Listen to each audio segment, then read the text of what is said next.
In today's video, I'm going to teach you how to make a scatter plot in Google Sheets. We'll walk through the full process together, from having your data in a sheet all the way to a clean, readable chart.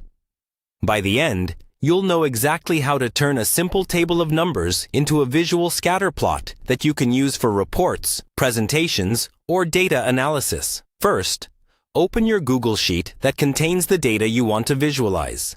For a scatter plot, you should have at least 2 columns of numeric data. Typically, the left column will be your X values, such as time, age, or some measurement, and the column to the right will be your Y values, like scores, sales, or results. Make sure each column has a clear header at the top, because those headers will become your axis labels in the chart. Next, use your mouse to click and drag to highlight the entire data range you want to include in the scatter plot, including the headers. If your data is in non-adjacent columns, hold down the appropriate key on your keyboard while selecting each range so they're all highlighted together. Getting the selection right is important, because Google Sheets will use exactly what you highlight to build the chart.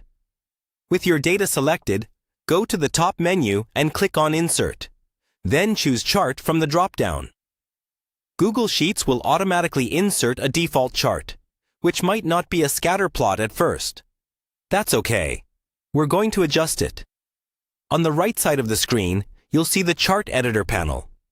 If it's not visible, just double-click the chart to bring it up.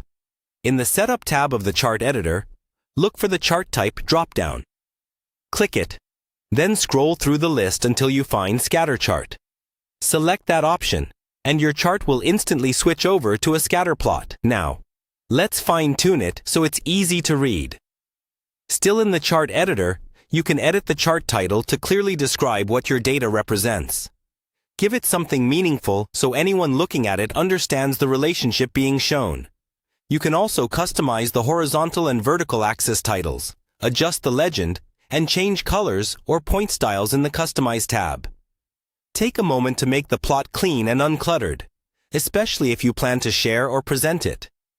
Once you're happy with the look, simply click and drag the chart to position it where you want on the sheet, and resize it if needed. That's all it takes to create a scatter plot in Google Sheets.